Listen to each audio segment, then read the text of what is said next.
దేవుడు దీవిస్తాడు. ఇలాంటి కొదువ కొరతలు వచ్చినప్పుడు దేవుడు ఎన్నోసార్లు సహాయం చేశాడు, అద్భుతము చేశాడు. అక్కడ వారు గ్రహించలేదు. 5 రొట్టెలు 5,000 మందికి అవుతాయని ఎవరన్నా గ్రహించారండి? గ్రహిస్తారు ఎవరన్నా? గ్రహిస్తారు ఎవరన్నా?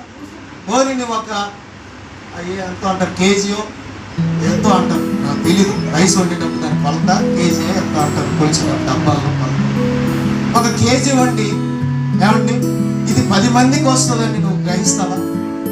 ఊహిస్తావా? 10 మందికి వచ్చిందని గ్రహిస్తావా? మనం ప్రార్థన చేస్తాం, మన దగ్గరికి వెళ్ళి ప్రార్థన చేస్తాం. ఎందుకంటే ప్రభు దీన్ని ఆశ్రయించాలి, వచ్చిన వారికి సరిపోయేటట్టు చేయాలి. అలాగని కొండేది ఎంత అయిపోయింది కదా, ఇంత పెద్దదైపోయింది కాదు. దేవుడిని దగ్గర ఉన్నదాన్ని సమృద్ధి చేస్తాడు, దాన్ని ఆశ్రయిస్తాడు. కడుపు నిండేటట్లు ప్రభు చూసుకుంటాడు. హల్లెలూయా.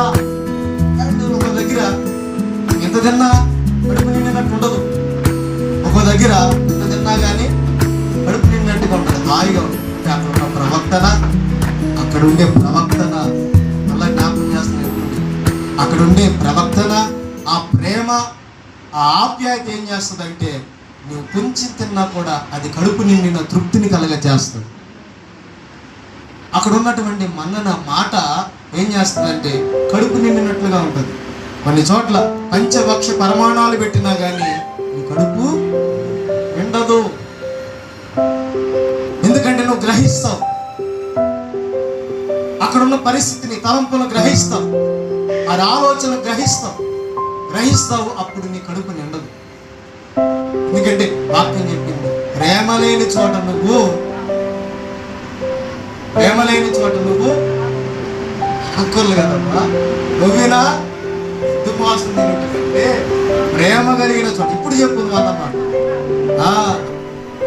ప్రేమ కలిగిన చోట ఆకుకూరలు తినుట శ్రేష్టం. ఆడ గ్రహించి ఏం చేస్తా తెలుసా, కడుపు మార్చుకొని వస్తాం. ప్రేమ కలిగిన చోట ఆ మాట, ఆ పెట్టిన ముద్ద చాలు కడుపు నిండినట్లుగా ఉంటుంది. అది మన ప్రార్థన.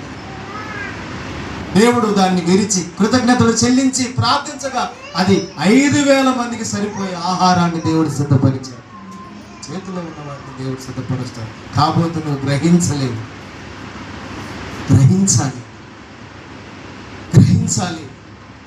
దేవుడు గ్రహించలేని అద్భుతమైన కార్యాలు అనేకమైన చేశాడు. దేవుడు నామానికి మహిమ కలుగును గాక. మరొక మాట చదవండి, కీర్తన గ్రంథము 119 125వ వాక్యాన్ని చదవండి. అక్కడ ఒక మంచి విషయం. 119వ కీర్తన,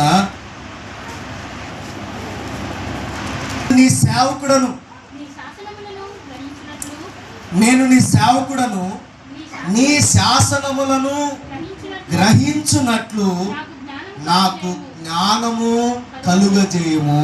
హల్లెలూయా. గ్రహించాలి, అనేకమైన విషయాల్ని మనం గ్రహించాలి. గ్రహించే జ్ఞానాన్ని ఎవరిస్తారు? ప్రభు ఇస్తారు, దేవుడు ఇస్తారు.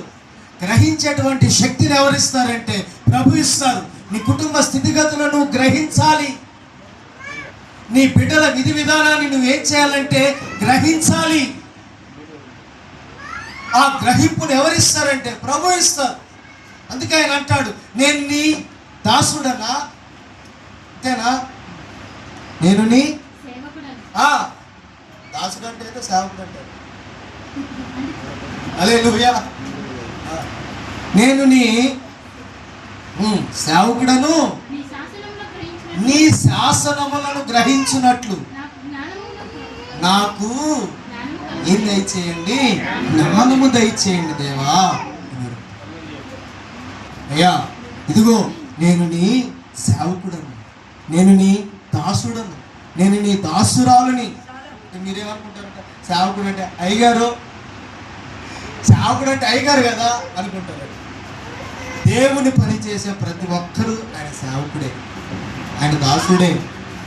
దేవుడు నామానికి మహిమ కలుగును గాక. నేను నీ సేవకుడు అంటే ఏంటి? దావీదు ఆయన సేవకుడా? తెలుసు కదండి. రాజా సేవకుడే, రాజు. కానీ అన్ని దేవుని ఎదుట తగ్గించుకున్నటువంటి దేవుని సేవకుడు. ఇక్కడ సేవకుడు అంటే పని చేసేవాడిని మరొక భాషలో ఏమంటాడంటే సేవకుడు అంటాడు. సేవకుడు అంటాడు పని చేసేవాడు. దేవునికి పని చేసేవాడిని సేవకుడు అంటాడు. అదొక పేరు, అదొక భాషలో అదొక పేరు. తెలుగులోనే గ్రహించే విధంగా నాకు జ్ఞానము దయచేయదు. జ్ఞానము లేనివాడు గ్రహించలేడు, జ్ఞానము కలిగిన వాడు గ్రహిస్తాడు. ఏ విషయాన్నైనా గమనిస్తాడు, గ్రహిస్తాడు.